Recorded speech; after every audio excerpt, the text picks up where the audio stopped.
Hi, my dear students. Myself, Anu Shashidharan, Academic Director and Biology Faculty of Rankings Entrance Training Academy. I welcome all of you in my new video lesson. Today, I am going to talk about one of the most important chapter of class 11th, that is Plant Kingdom.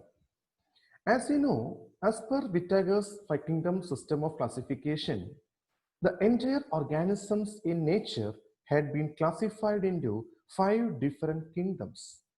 Do you remember the five different kingdoms? Yes.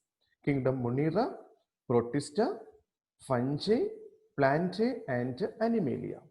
The first three kingdoms we have discussed in the last lesson.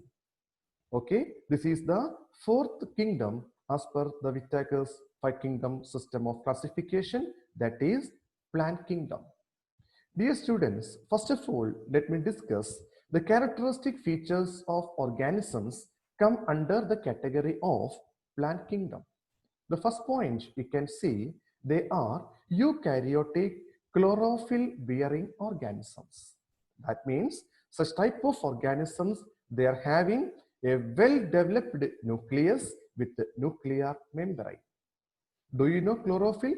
Yes, it's a green pigment plays an important role in the process of photosynthesis. All organisms are autotrophic. That means they can synthesize their own food materials with the help of photosynthesis. As you know, some organisms are not autotrophic. So clear? That means few are or few exceptions are there. Some type of plants are parasites. Do you know what you call parasites? Yes. Such type of plants depend on others for their food and accommodation. For example, Cuscuta, Loranthus, Viscum, etc. Do you know some type of plants are saprophytes? They can obtain their food and energy from dead and decaying matter. For example, Monotrapa. I hope you might hear about some type of plants are insectivorous. Yes, such type of plants they can obtain their energy from insects. Such type of plants they are having some specialized structures for the trapping of insects and the digestion of the insects. Okay, better examples are Nepenthes, Utricularia, and Drosera. One of the most important characteristic feature of the plant cells you have learned in lower classes. Yes, the plant cells having a rigid cell wall, it is composed of cellulose and pectin. Dear students, when you consider the life cycle of plants, they are having two important phases that we are going to discuss. The most important point here we have to discuss all type of plants, they are having a peculiar characteristic feature, that is they are showing alternation of generation. Do you know what is called alternation of generation? Yes, we are going to discuss in detail. Dear students, when you consider the life cycle of any plant, they are having two phases in it. Is it clear? All type of plants, they are showing two different phases in their life cycle. One phase is called a sporophytic phase and the other phase is called a gametophytic phase. These two phases are actually alternate each other. As you know, the sporophytic phase is always diploid phase. We can represent as 2n. What is the meaning? In this phase, the cells they are having diploid set of chromosomes, means complete set of chromosomes. But in case of gametophyte, we can represent by using n number of chromosomes. It means they are having half the number of chromosomes. Is it clear? When you consider the life cycle of any plant, these two phases, I mean the diploid sporophytic phase and the haploid gametophytic phases are alternate each other. The phenomenon is called alternation of generation. Is it clear? Yes. Dear students, in this topic, first of all, we have to discuss different systems of biological classification. When we have learned the first chapter, we have seen different types of classification. You remember? Yes. Two kingdom system of classification proposed by Carl Linnaeus. Five kingdom system of classification proposed by R.H. Whittaker. So here we have to discuss different systems of biological classification. Dear students, there are three types of systems of classification have been recognized. First one, artificial system of classification. Second one, natural system of classification. Third one, phylogenetic system of classification. Is it clear? First of all, we have to discuss what is artificial system of classification. Dear students, this type of classification was based on few morphological characters. What is the meaning of morphological characters? Morphological characters means external characters. So this type of classification based on very few number of morphological characters. So clear? One of the most important example of artificial system of classification we have discussed. What is that? The Aristotle system of classification. That means the Aristotle classified animals into two groups, Aneima and Enema. Is it clear? That means the invertebrate with no red blood, and Aneima means vertebrate with the red blood. This is a better example of artificial system of classification. Second one is called a natural system. Dear students, this type of classification based on natural affinities among organisms. The system used as many taxonomic characters as possible to grouping of organisms. That is, all the important informations like external features, internal features like ultrastructure, anatomy, embryology, and phytochemistry are taken into account. Is it clear? That means natural system of classification is actually considering all type of characteristic features, especially internal as well as external characters. Which are the internal characters? Ultrastructure of the cell, the anatomy, particular anatomy, study of internal characteristic features. Embryology, what is the meaning of embryology? Embryology means the study of embryo developments. Okay. What you call the phytochemistry? You are very familiar. Plants are actually having different types of chemicals. Okay, the study about such type of chemicals in plants we can collectively call the phytochemistry. So all these characteristic features are taken into account. One of the better example of natural system of classification is Bentham and Hooker's system of classification proposed by two scientists, George Bentham and J.D. Hooker. Third classification we have to discuss is called phylogenetic system of classification. Dear students, evolutionary history of an organism is called phylogeny. You remember, as per five kingdom system of classification proposed by R.H. Whittaker, he has considered the most important criteria for this one. What criteria? The criteria is phylogenetic relationship. So what is the meaning of phylogeny?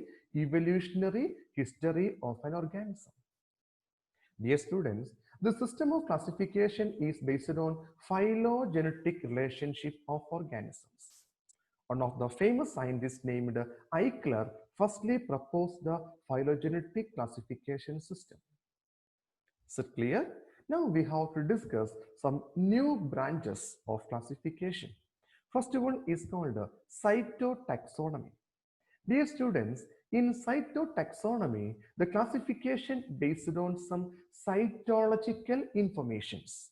What is the meaning of cytology? Dear students, cytology means the study of cells. Okay, cytotaxonomy means it is based on cytological informations like chromosome number, chromosome structure, and behavior of chromosome during meiosis. What is meiosis?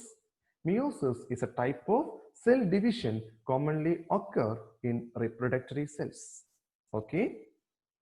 Second one is called numerical taxonomy. Dear students, it is based on using computers and all observable characteristics. Okay. In this type of classification, what we are doing, we are giving number and codes are assigned to all the characters, and the data are then processed by the computer. That means the classification by using computers and other technologies. The last one is called chemotaxonomy. Dear students, chemotaxonomy means the classification of organisms based on chemical constituents of the plants. So clear? This is something about different systems of classification. Dear students, now we have to discuss the classification of plant kingdom. One of the famous scientists named Eichler classified the plant kingdom into two subkingdoms. See, it is called cryptogamy and phanerogamy. So now we are discussing about Eichler's classification. According to Eichler's classification, the plant kingdom had been classified into two subkingdoms, which are the cryptogamy and phanerogamy. Okay, when you consider the plants come under the subkingdom of cryptogamy, the most important characteristic features are the sex organs are hidden. We are not able to identify the sex organs. Sex organs are hidden. Okay, the seeds and flowers are absent. Seeds and flowers are absent in this group. But phanerogamy, you are very familiar, the sex organs are distinct. Okay, and the seeds are present. That means all type of plants come under the category of phanerogamy.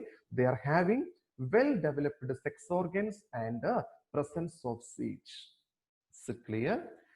The first subkingdom, cryptogamy, again divided into three divisions: Thallophyta, Bryophyta, and Pteridophyta.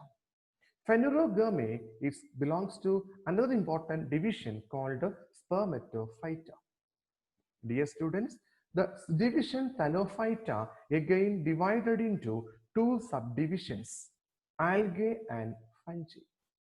Spermatozoa again divided into two subdivisions: Gymnospermae and Angiospermae. My dear students, in this chapter, we have to learn 5 different groups of plants. Which are they? First one is the algae. Second one, Bryophyta. Third one, Pteridophyta. Fourth one, Gymnospermae. And fifth one, Angiospermae. Okay, now we are going to start the study about plant kingdom. I mean the different groups of plants. Okay, which are the different groups we have to discuss? Algae, bryophyte, pteridophyte, gymnosperms, and angiosperms. Is it clear? So, dear students, first of all, we are going to start the first subdivision, that is algae. Is it clear? Yes. Algae, you are very familiar.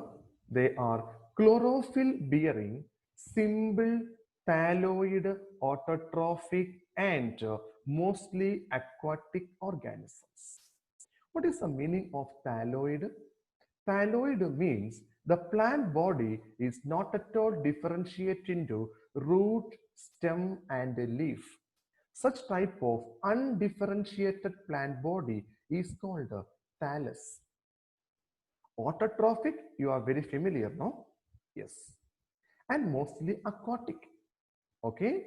The algae again seen on the moist stones, soils, and woods. Okay.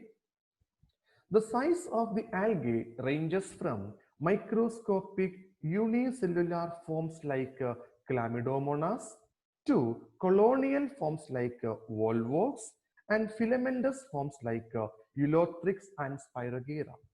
Dear students, the algae, they are showing different thallus organization. Some type of algae are unicellular. This is the better example of a unicellular algae. Its name is Chlamydomonas.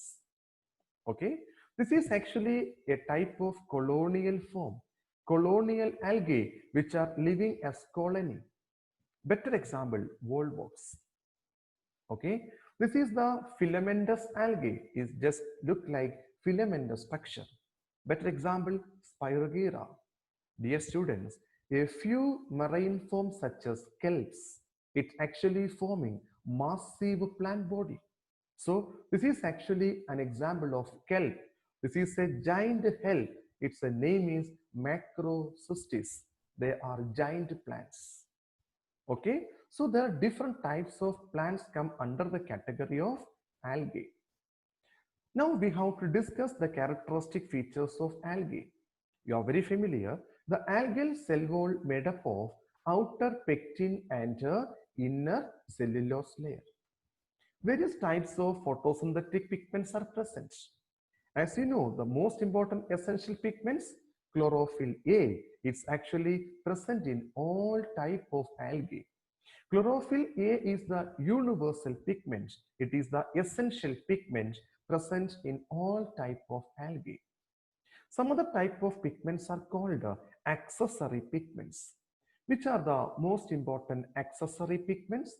Chlorophyll B, chlorophyll C, chlorophyll D, carotenes, xanthophyll, and phycobilins. There are two types of phycobilins, phycocyanins and phycoerythrins. All these are collectively called accessory pigments. Is it clear? When you consider the reserve food material, what is the meaning of reserve food material? That means the stored food material in the form of starch. Okay, there are different forms of starch present in algae. Some cases it may be laminarin starch, sometimes it may be mannitol, and in some cases the reserve food material stored as Floridian starch. Okay, now we have to discuss about the reproduction in algae. Dear students, there are three different types of reproduction commonly seen in algae: vegetative reproduction, asexual reproduction, and sexual reproduction. Is it clear? What is the meaning of vegetative reproduction? Vegetative reproduction means the new thallus or new algae developed from the parent cell without fertilization. Okay, for example, fragmentation is a common type of vegetative reproduction, especially in filamentous form. Suppose you think about, this is the diagrammatic representation of a filamentous algae named Spirogyra. Okay, you can see that the filament of Spirogyra fragmented into two parts. Each and every fragments later develop into new thallus. This is called fragmentation. In some type of unicellular forms, you can see a single cell division is needed for reproduction. Second one is called asexual reproduction, by the formation of various types of non-motile or motile spores. The most common type of spores are called zoospores. You can see this is the diagrammatic representation of zoospores. Okay, they are flagellated motile spores, and on germination of the spores that give rise to a new plant. Is it clear? When you consider the zoospores, now very familiar, the zoospores are actually formed in a sac-like structure called a zoosporangium. Okay, okay. When the zoosporangium becomes broken, what happens? The zoospores will come out. Each and every zoospore should be converted into a new organism. Third one is called sexual reproduction. Dear students, in sexual reproduction, you are very familiar the formation and fusion of gametes. Okay, there are three different types of gametic fusion are there. First one is the isogamy, second one is the anisogamy, and third one is oogamy. What is anisogamy? Look, the first diagrammatic representation. Here you can see both the fusing gametes are same. So clear? Both the fusing gametes are same size, same structure. Such type of fusion we can collectively call the isogamy. Okay, look at the next picture. Here you can see the fusing gametes are different. One is small and other is large one. This type of fusion we can collectively call the anisogamy. Dear students, go to the last diagram. You can see that here the fusing gametes are totally different. Is it clear? The first one is actually a large one, which is a female gamete, and second one is a very small one, which is considered as a male gamete. So this type of fusion we can collectively call the oogamy or the oogamous type of sexual fusion, which is one of the most advanced type of sexual reproduction. Is it clear? This is the these are the different types of reproduction in algae. Dear students, algae had again been classified into three groups based on various characteristic features, especially based on the thallus organization and the type of pigments present in them. Okay, the algae had been classified into three different groups: Chlorophyceae or green algae, Phaeophyceae or brown algae, Rhodophyceae or red algae. Now we have to discuss in detail each and every groups of algae. First of all, let me discuss about the first group called Chlorophyceae or green algae. When you consider the structure of Chlorophyceae or green algae, its thallus may be unicellular, colonial, or filamentous. Two important pigments are present over here. Which are they? Chlorophyll A and chlorophyll B. Okay. When you consider the structure of the cell, it's actually having chloroplast. The chloroplast may show different shape. Some cases it may be discoid shape, plate-like, reticulate, cup-shaped, spiral, or ribbon-shaped structure. Okay, the reserve food materials are stored in specialized storage bodies called pyrenoids, okay, or in oil droplets.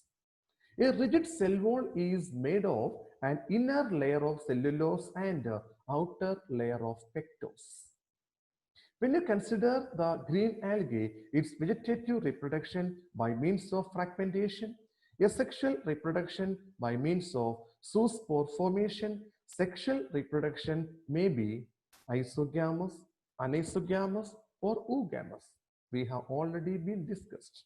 The better example of organisms come under the category of green algae. First one, Chlamydomonas. Second one, Volvox. Third one, Elothrix. Then Spiragira, Chiara, etc. As you know, do you remember the picture of Chlamydomonas? Yes, it's a unicellular algae that we have seen. Volvox, this is a diagrammatic representation of Volvox. It's a colonial algae. Elothrix, Spiragira, etc. are filamentous algae. Is it clear? Second category is called Phaeophyceae or brown algae. Dear students, most of the algae come under this category. They are seen in marine habitats. Okay, they are showing vary in shape and size from simple branched filamentous forms to profusely branched forms called kelps about 100-meter height. Okay, some type of algae come under this category. They are very simple organization. Okay, simple branched and filamentous form. Better example, Ectocarpus. And some others are profusely branched. Okay, we can commonly call the kelps. In the introduction session, we have seen one of the most important kelp called Macrocystis. You remember? Yes. These three are the another important examples of Phaeophycean members. The first one is called this is called Laminaria. This is called Fucus, and last one is called Dictyota. These three diagrammatic representations are already in your NCERT textbook. When you consider the body of this algae, it's actually having three regions. The basal portion is actually a root-like structure called holdfast. This is the holdfast. Okay, and the stalk of the algae we can call it a stipe, and the leaf-like structure we can collectively call the fronds. Is it clear? Its body consisting of three regions: holdfast, stalk or stipe, and fronds. Is it clear?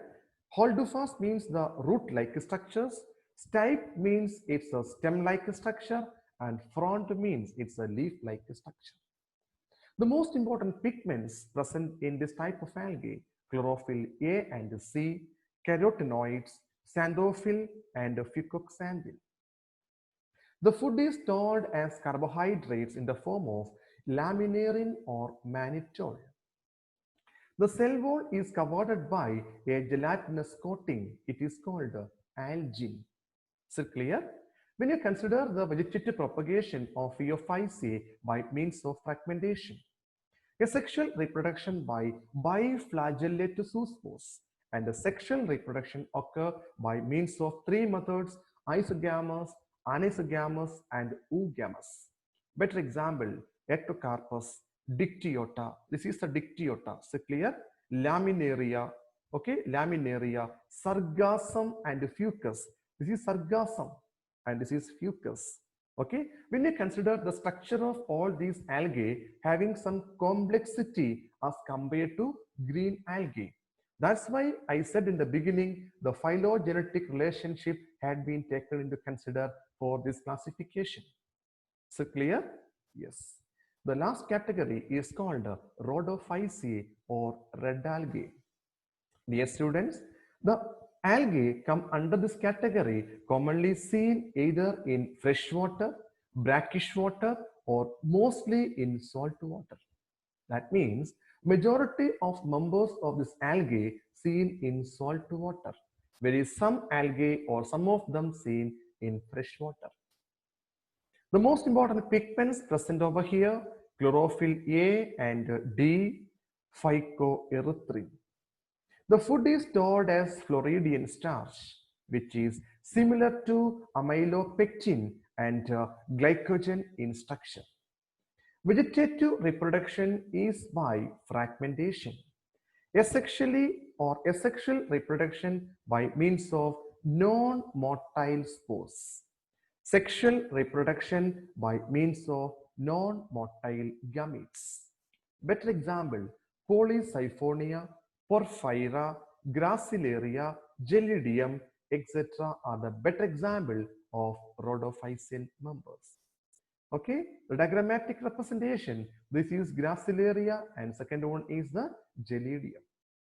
Dear students, this is actually one tabular representation. It's already in your NCERT textbook, which actually showing the characteristic features of all three different type of algae, especially the common name of each group, major pigments, stored food items, cell wall, flagellar number, and habitats. Okay, you have to go through it. In case of Chlorophyceae, common name, green algae, major pigments, chlorophyll A and B, stored food starch, cell wall cellulose, flagellar number 2 to 8, equal and apical, commonly seen in freshwater habitats, brackish water or salt water. Okay, in case of Phaeophyceae, common name is brown algae having different types of pigments, chlorophyll A and C, and fucoxanthin. Stored food is mannitol and laminarin. Cell wall composed of cellulose and algin, two flagella, unequal and seen on lateral position. Commonly seen in fresh water or brackish water or salt water. Okay, the organisms in fresh water are rare. Third one is the Rhodophyceae. Common name is red algae. Major pigments chlorophyll A and D and phycoerythrin. Its stored food material is Floridian starch. Cell wall is composed of cellulose, pectin, and polysulfate esters. Flagellar number, when you consider Rhodophyceae, flagella is absent and is commonly seen in fresh water, brackish water, and salt water. Most of the rhodophysin members are seen in salt water. Okay, all of you have to learn all these characteristic features by using this tabular representation. Dear students, we have to discuss one more important concept now: economic importance of algae. Okay, first one, at least a half of the total carbon dioxide fixation on Earth is carried out by algae through photosynthesis. Do you know what we call carbon dioxide fixation?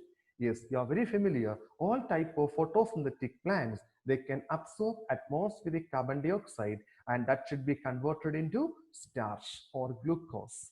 Okay, that is actually present in algae. Second one, major component of aquatic food chain as a primary producer. I hope you have learned the different types of food chain in class 10. We have seen some type of food chains are called aquatic food chain. So clear, when you consider any type of aquatic food chain, its primary producers may be algae. Okay, the third one is that Porphyra, Laminaria, and Sargassum, all these type of algae are used as foods by humans. Algin and carrageen. Algin obtained from brown algae and carrageen obtained from red algae are used as hydrocolloids. Okay, which is a fibrous structure hold water and used to transport seedling. So clear, what is the meaning of hydrocolloids? They can be able to hold water, and we can commonly using for the transportation of living seedlings. Another important product called agar, which is used as a commercial product obtained from algae. Gelidium and Gracilaria are used to grow microbes, make ice creams and jellies. Actually, Gelidium and Gracilaria as a source of agar. Is it clear? Agar is actually obtained from Gelidium and Gracilaria. That's why agar is actually used to grow microbes. And the product called agar obtained from Gelidium and Gracilaria also using for the preparation of ice creams and jellies. Is it clear? Another important algae named Chlorella and Spirulina are rich in proteins and used as food supplements. Dear students, all these are the most important economic importance. I hope you have understood all the concepts. I request all of you have to go through this video lesson again and again for better understanding. Now, I would like to conclude here. Thank you. Have a nice